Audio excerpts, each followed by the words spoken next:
Kesho Mungai Eve aki-break up na director Trevor. Channel itakuwa ya nani? Eve and Trevor were once hailed as Kenya's epitome of romance, the embodiment of the perfect couple. They seemed to defy the odds, achieving immense success and fame together, painting a picture of prosperity and unity. However, reality shattered this illusion. Their public portrayal on social media, adorned with romantic photos and videos, concealed a turbulent reality within their relationship. Behind closed doors, their union was plagued with turmoil, leaving many to wonder what would unfold if they ever parted ways. In recent months, the truth has unraveled, exposing the deep-seated secrets that lay beneath the surface of their romance. In this episode, prepare to dive into the deep secrets that led to one of the most catastrophic, bewildering, and avoidable love stories of all time. Hello, my name is Chief Okuzo from Plug TV. It all began with Trevor's initial encounter with Eve, driven by nothing but lustful desires. His own account reveals his immediate intentions to pursue her physically and sexually. Mara ya kwanza kumuona, did you know that she was going to be your girlfriend? Like, was it love at first sight ama ilikuwa kitu ambacho kilikuja baadaye? Nilimcheck nikasema mtoto mzuri huyo. Anaweza kulika kweli. So nikamwambia beshte yake, mtoto mzuri. So beshte yake ana usenge. Akaenda kumwambia vipi? Eti huyu jamaa anasema anaweza kula, eti unakaa poa. Sasa dem karibu. But beshte yake alikuwa dem. Dem kabisa. Ni kama aliniongelea vibaya kwa beshte yangu. He told my friend, it's a lady, she's called Bella. But hi Bella, hope you're doing good. He told her ati anaweza nikula. True story. That's what he said. Okay, he said or he asked. Alisema, he dictated. He can eat me. But he's eating you now. In 2018, Trevor occupied the role of both photographer and social media manager, capturing the essence of a burgeoning Instagram culture characterized by oversized Balenciaga attires and peculiar poses in city centers on Sunday. These individuals, dubbed as Masoshi, became synonymous within their distinctive appearance and behavior. Among those captured in Trevor's lens was Eve, aspiring to embody the image of a Soshi herself. Their paths crossed during one such photoshoot, igniting Trevor's determination to make her his own queen. As the Swahili saying goes, hicho kilikuwa ni kisa cha mbuzi kufia kwa muuza supu. Trevor was determined to devour Mungai Eve at all cost. 4 years and then 3 months she gave you. 3 months. 2 days. Now you're trying to say I'm loose. No. You know what you want? You're trying to say I'm loose. No. He's trying to say you know what you want. 2 days. How many people have my first day? I think it's... No, first day she don't give me. Yeah, I think it's like maybe 2 days. But I was almost. I refused. I told him, and he was almost. I told him, I know, I'm still in a relationship. Interestingly, Trevor employed a reverse psychology technique to win Eve's affection. He would confide in her about his sad relationship with another woman, whom he deemed toxic and detrimental to his well-being, allegedly mistreated by this woman to the point of unrest in his life. And then, by then he was so annoying. Alikuwa kwa toxic relationship wase. So you guys, when you met, he was in a toxic. Yeah, when we met, alikuwa kwa relationship. Akanichoa mwana, yani hiyo kaniiba huyu. Guys, Trevor surprisingly employed similar tactics with a recent breakup with Eve, as news of their split began circulating online. According to another woman who communicated with Edgar Obare during the breakup rumors and was already in contact with Trevor, he claimed that Eve had been emotionally abusive and physically violent, even causing him to sustain a head injury. Prior to their encounter, both Trevor and Eve were involved with different partners. Interestingly, despite being committed elsewhere, they found themselves drawn to each other and eventually became romantically involved. Oh, mwangu kichando. Lakini, Kwa hiyo, when you guys were talking at first, haukuwa unataka kumdate? Mimi nilikuwa na date, kila mtu alikuwa na date. Kwa hivyo pia ulikuwa na date and you were entertaining someone's boyfriend. Because I was pia mimi pia mimi nilikuwa in a toxic relationship. So tuligongana. This challenges the conventional wisdom that suggests a period of celibacy before entering a new relationship, as many believe that before jumping into another relationship, one must stay for at least 3 months to heal from their previous relationship. Their disregard for this norm raises questions about the nature of their connection. Was it love or mere lust? Their disregard for boundaries may have been a significant warning sign overlooked from the outset, and the rapidity with which they entered into a new relationship likely foreshadowed its eventual demise. Surprisingly, Trevor viewed Eve as more than just a casual partner. He was determined to leverage their relationship to catapult them both into overnight stardom. Despite Eve's humble beginning as a belt seller in Kamukunji, Trevor envisioned her as a future star. He spared no efforts in wooing her even when his financial means were limited.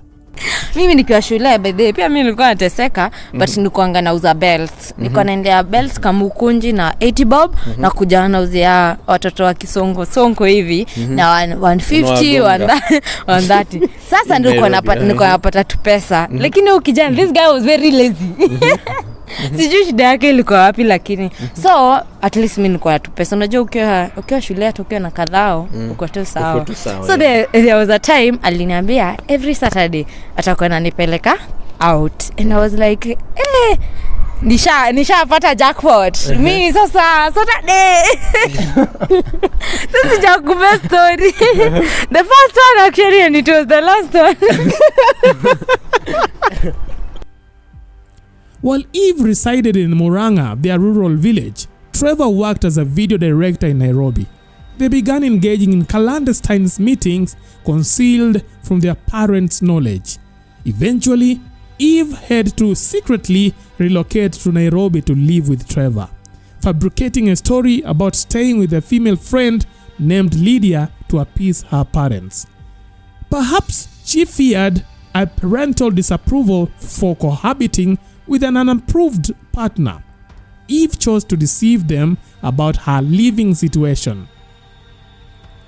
Nikitoka home, mimi okay, I heard that kaina self kana niambia and I was very sick. Hiyo time ulcers zilikuwa zinanisumbua juu mimi overthinker na nachukia kukaa kama siko productive. Umekaa home kama 7 months. Yes. Yani unaamka tu na usafi vyombo unangoja lunch. Yani kazi yako ni kusukuma tu live. Nilikuwa na feel na cheesy. So September 30th nakumbuka nikakuja. Nikamwambia mama I'm sorry tomorrow June. Tulikuwa hata sikuwa na anything, hata sikuwa na bango or anything June. Mzazi atakushuku. Baba bango ni wapi? Exactly. So that day plan ilikuwa hivi. Nitaenda ni spend kwake maybe like 3 days. Then later niende home alafu atanitafutia maybe tunaweza fanya na mgenda nijue venye nitambia mom narudi kutafuta job. Mimi sikurudi by the way tukaanza kuishi siku 2 siku 3 sana arudi mimi kaniuliza mbona unataka momo wapi sasa unaishi wapi? Nikamwambia niko kwa beshte yangu anaitwa Lydia. Pedro Lydia ni danganya najua nikamwambia angepigiwa simu angekashasema. Their relationship garnered public attention, landing them features in renowned tabloids across the country. They used their newfound fame to establish a formidable media empire under Eve's name. However, their romantic escapades hit a roadblock whenever marriage was discussed. Trevor felt he was too young to commit to marriage, while Eve fulfilled the duties of a wife, including laundering his clothes and boxers, indicating her desire for official matrimony. Despite living as a married couple, Trevor was hesitant to assume the title of a husband. Hey, mimi ni kuoe. Hey. Hata ujeni. Hey. Kama miaka 2 nikigawa sasa. Tumejuana miaka 3. Siwezi. Ngoja nini? Chifu.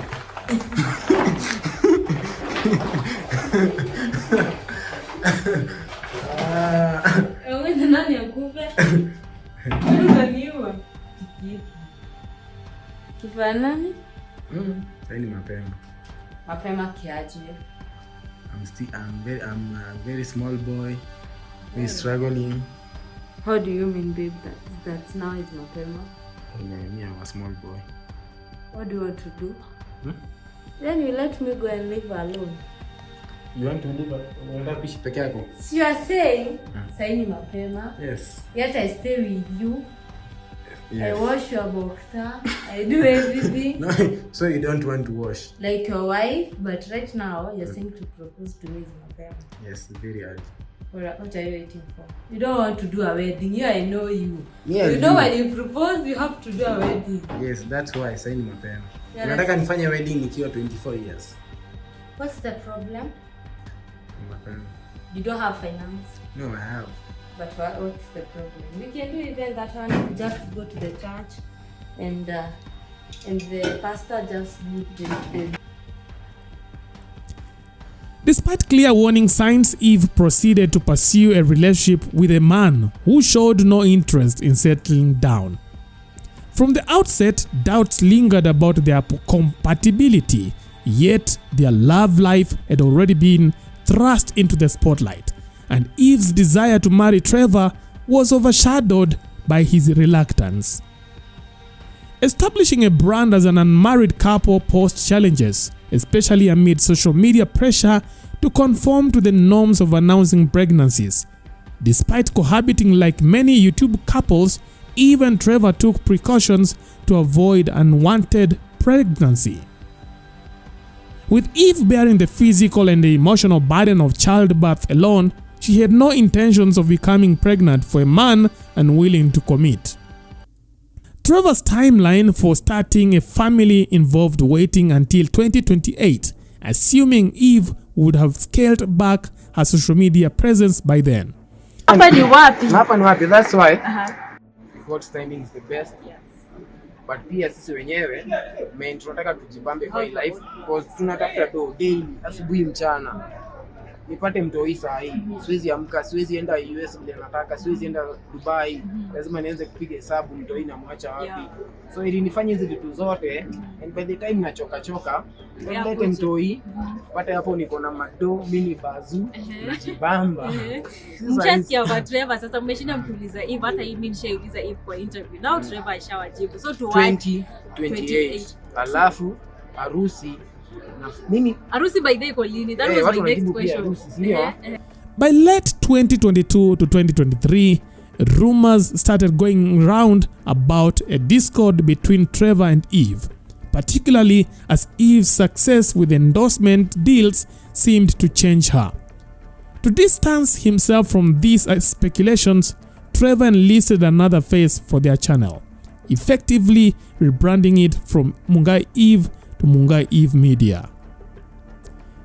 Eve refuted the rumors, asserting their falsehood despite acknowledging occasional heated moments in their affair, albeit rarely shared online. Okay, I would say each and every relationship has its own challenge, and I wouldn't say that ours is perfect. Of course, even us have tunakuanga na hizo disagreements, tunakuanga na hizo fights, but I don't think it's okay for us to bring them online because sisi tulipatana kama mimi Trevor as individuals before even online thing came up. So I don't think it's in order maybe every time we have an argument tunawaletea hapa kwa mtandao. I don't think that is a side that I would like or we would like to present to you guys because that's our private life. Okay.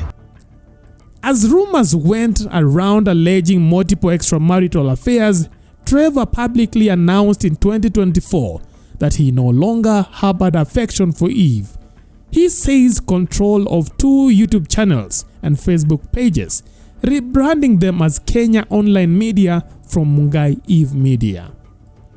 Trevor and Eve stood out for leveraging their relationship to cultivate their brand and openly discussing their apprehensions, drawing millions of followers online.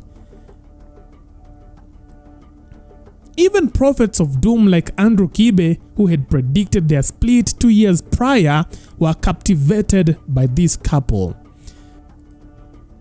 But only because Deki, she don't want Deki.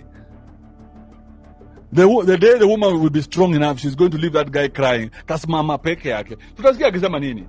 Nobody will ever convince me about love. Their breakup has prompted reflection on the safety of publicizing relationships online, especially given recent high-profile splits such as Georgina Njenga and Tyler Mbaya, Jackie Matubia and her baby daddy, and the saga involving Kate Acres and Philip Karanja. Now the question remains, In whose hands will you be safe? in whose hands are we safe? Leave your thoughts in our comment section. That is it for now. Thanks for watching. Let's meet next time. Bye-bye.